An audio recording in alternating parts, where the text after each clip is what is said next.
we have enough to water that. You know, up again, getting out of last year, and then coming in and new staying, and then comes up, like, we had to press on, and so that's what we were doing. I think this is all the, you know, it sounds terrible, but like, thank God it's over. You know, it was the slow pain, just, is he in, is he out? You know, we didn't really know, and that really wasn't our focus as a team.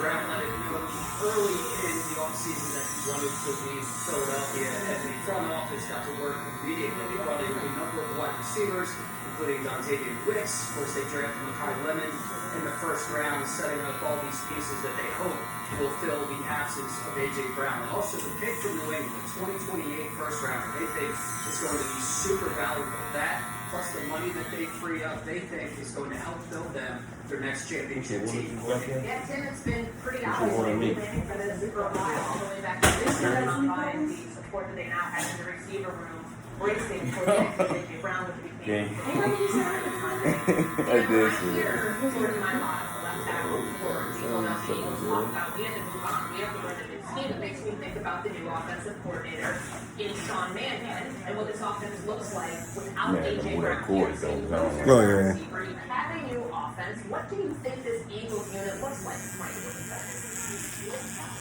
Less receivers, more tackles.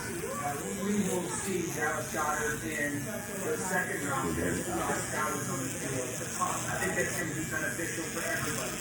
Obviously, this offensive line is doing one of the best in the NFL. I think it's going to help them get lean on people. Saquon, one of the best, if not the best backs in the NFL. A little bit more of a traditional run game for him. And then Jalen Hurts going on the center of 2020. I said this will be a different version of quarterback-wise than Jalen Hurts. You will have to learn to play quarterback in completely different ways. It comes down to how good is Makai Leonard. It really does. Devontae Smith will be fine. He's a true one. Makai Leonard, if you look at some of these rookie receivers that play this game as a system, I don't expect Puka 105 catches, 1,500 yards. But they didn't really bring away 55 catches. I think Makai Leonard can do that. If you think about Brandon, you look at San Francisco, We got a little piece of under there. both of them about 750 yards and 5 touchdowns. If Makai Leonard can give this Eagles offense that, I think this Eagles offense, I'm not being disrespectful to AJ, I think this Eagles offense can be settled and fine over the course of the season. Like, if they had traded A.J. Brown and the offense wasn't anything, I would be extremely worried. Because the old offense was pretty good. In isolation and one-on-one, and that's just not going to be the case now. They mentioned Green Bay. I think that's going to be the closest analog, not just because of Sean Mannion and the execution there, but when you think about the very standing trees, the different branches do put their own spin on it a little bit. And Green Bay, well, a lot more on the center, for sure, from the explanation and all the things you're talking about, not to the degree, right, necessarily, of the Rams, or it'll be a little different from the San Francisco 49ers. I think we're going to see a lot of the easy ones. I want to emphasize that. We talked about the tight ends, the tight end working in the league. I think about Saquon as a pass catcher. In Green Bay, the short passing game is extremely efficient. There's a lot of easy to play because they were able to get guys open in space, even yards after the catch. Not just in Philadelphia last year. Very bad the short passing game, the swing game. So I think for Jalen Hurts, yes, the ball, but I think if he buys into it, it could be easier for him. And I'll throw in one more name, Josh Bernard, coming from Tampa. Very good screen game in the Bucs, so I would like to see that improve as well for Philadelphia. Again, more easy buttons for Jalen Hurts. I'm excited to see. You mentioned Green Bay. The Eagles trade for Dontavian Wicks, who came from the Packers, who leads nice with Sean Mannion. There's obviously the Browns who signed this offseason with high limits, so there are other weapons here. But Shannon, you pointed out, Devontae Smith is wide receiver one in this offense. And sometimes I feel like he gets an unfair knock because he's one your guy. He still has 3,000-yard receivers under his belt. You go from A.J. Brown as the number one, Devontae Smith as the number one in this offense. What was that moment? Is he capable of that moment? There's no doubt about it. I think the because to this point, it's been a lot of standstill. And it was. They won the Super Bowl, and rightfully so. But people should expect Devontae Smith and what's asked of him to look a little bit like what's been asked of Justin Jefferson in Minnesota.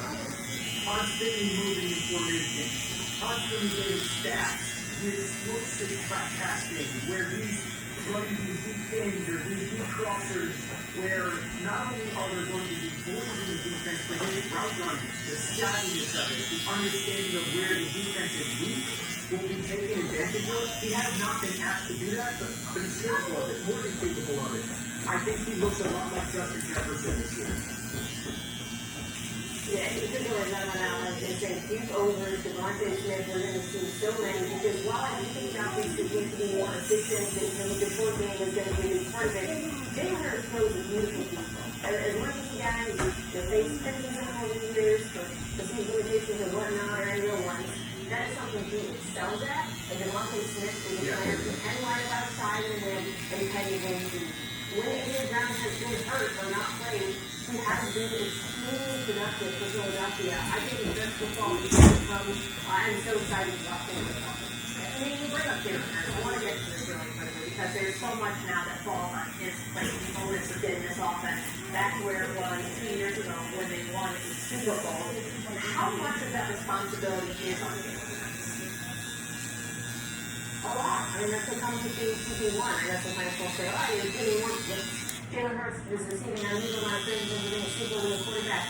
Any quarterback who is starting in front of these making a big contract is going to receive this level of scrutiny when a new offense is put in play. I don't feel bad for the challenge. I mean, I've been paying really close attention to language coming out of Philadelphia, and he sounds stoked about the new offense. I mean, they're going to talk about leaving the center and buying into it. So I'm optimistic about Hurts in this offense, even if it is going to be dramatically different from what we've seen thus far.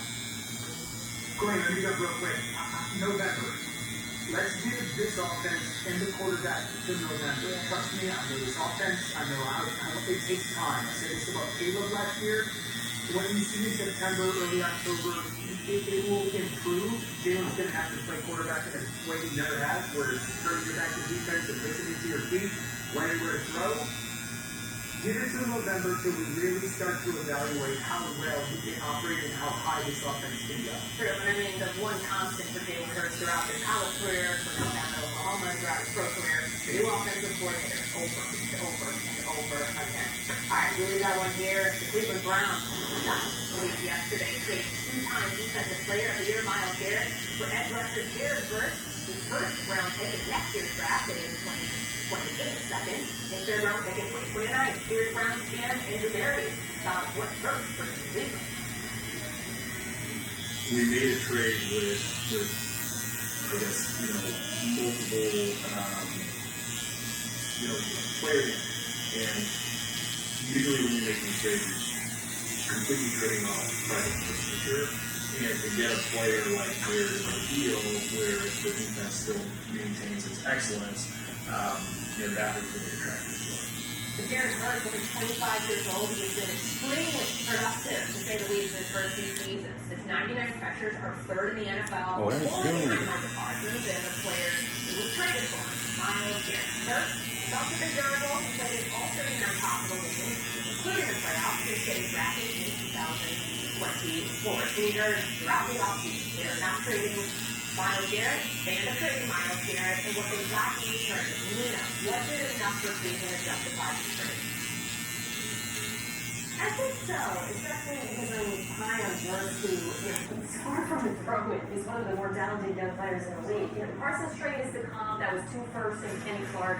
They got 1 first. They got Jared Verse, who I think will be traded for at least a first. He got 3 years of cost control by the time left on his deal. And then the 2028 second and third. Considering with the Rams, you want your picks to be farther out with Travis Stafford pushing the diamond.